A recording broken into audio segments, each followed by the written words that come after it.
Hey guys, Cloud Escape is out for 2 months now, and I'm very thankful for all the great feedback and suggestions. In this devlog I want to talk about the 3 updates I released so far. These updates contain bug fixes, gameplay improvements, map and gameplay optimizations, and a lot of performance tuning. Let's talk about the first update I released. I already mentioned this update in the release devlog, and you can think of it as a quick hotfix. I really hoped it wouldn't come to this, but a game-breaking bug needs to be fixed immediately. This bug only appeared under certain circumstances, but especially during the first playthrough, the chances of this bug appearing are relatively high. In addition to the game-breaking bug, normal mode also has been made much more accessible. Why offer 2 difficulty settings when both are extremely difficult and frustrating? The update was important and couldn't be released soon enough. For the second update, I had a little more time. I collected and prioritized the criticism and suggestions of the players. The game settings were extended with toggles for VSync, chromatic aberration and motion blur. I also optimized the flow of the game and the general player experience. There are now also scratch decals for the blades, so that the player can better estimate in which range the swinging blades are moving. Trap hitboxes are now more accurate and no longer unfair. Now, how do I say this best? If you die now, it was your own mistake. I also tweaked the overall visuals and post-processing effects, to make it look a bit more vibrant and rich in contrast. Before, it looked a little bit like there was a grey haze over the image. And now we come to the most important change. Parrots have now been optimized to be used for shortcuts. Also, they now respawn after a few seconds. So if you die, you can use the parrots again in your next try. Before we get to the next and largest update, I want to give you the chance to win one of 5 Cloud Escape keys. Every month I give away 5 keys in the giveaway. You can find all info on anbar.dev/giveaway. The third update is the most extensive update so far, and hopefully the last one until the release of the next game mode and the new map. Originally update 3 was intended as a performance release, but there were a lot of adjustments to the gameplay and other things. First, I added haptic feedback based on some requests. Now when you run over falling platforms, get hit by a trap or fall to your death, your gamepad will vibrate gently.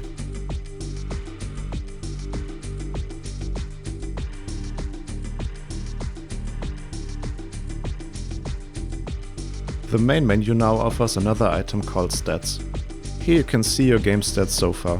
Number of sessions played, number of deaths, number of coins collected. You get what I'm saying.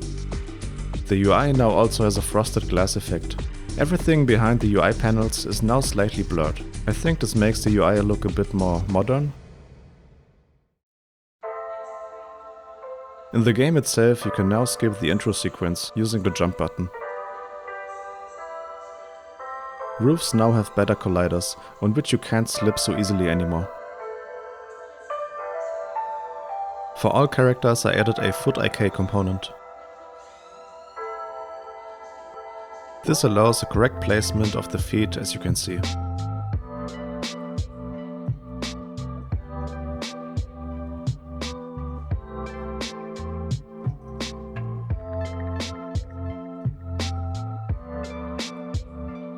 Update 3 also brings some minor map adjustments. At the fire towers there are now 2 platforms that go up and down. It's just annoying to have to wait 5 seconds here. And this part was adjusted again, because it was too easy and there were generally not enough falling platforms.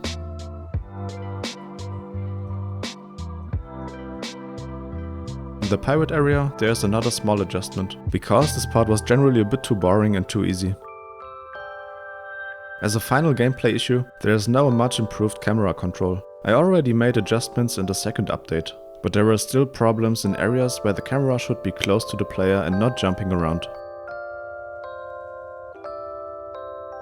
If you don't have much space between the wall and the character, the camera now moves closer to the character. The whole thing happens pretty smooth now. There was quite a lot of points for an update, wasn't it? However, it is still a performance patch, and in this area I have done a lot. I think it makes sense to see it as a separate topic.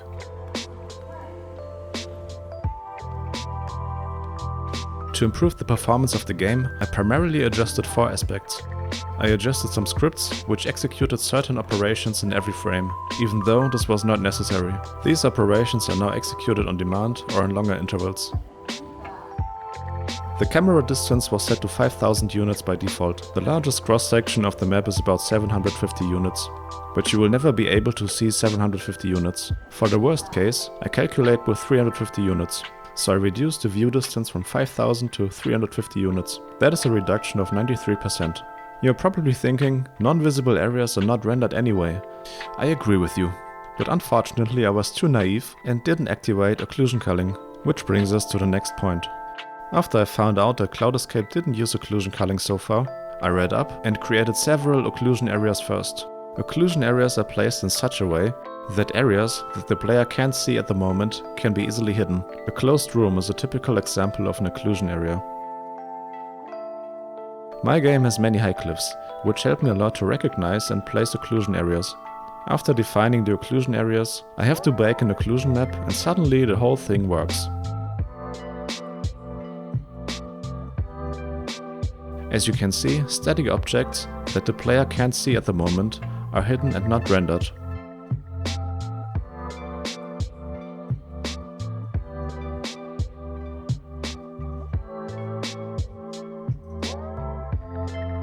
To improve performance even more, I use an asset to combine similar objects into one object. I'm not really good at explaining this, but Unity has a feature called static batching. Static batching combines objects that are flagged as static at runtime and renders them together. With the asset Mesh Combine Studio, based on a 3D grid, I can combine similar static objects, in other words, static objects that use the same material.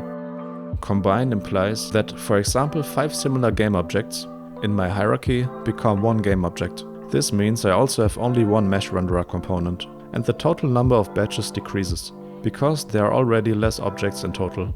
Here you can see the result of this combining process. All the mentioned performance optimization steps have not only contributed to the game having a higher maximum frame rate on all tested devices, the average frame rate has also become much more stable. Especially PCs with a weaker CPU should benefit immensely from this update. The performance optimization took me many hours, but I learned a lot and the results are impressive.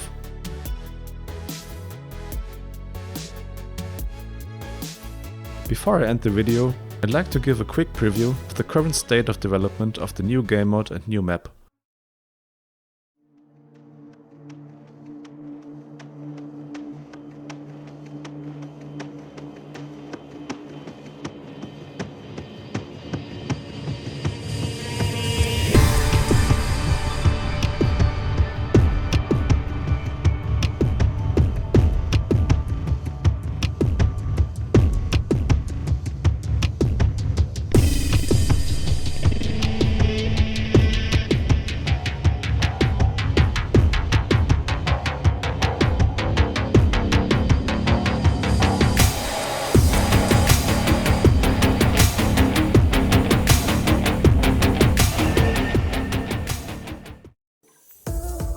That's it again for today's devlog. If you enjoy watching my content, please consider subscribing and liking the video. In the next devlog we will talk about the new game mode, so stay tuned. Alright, see you in the next video.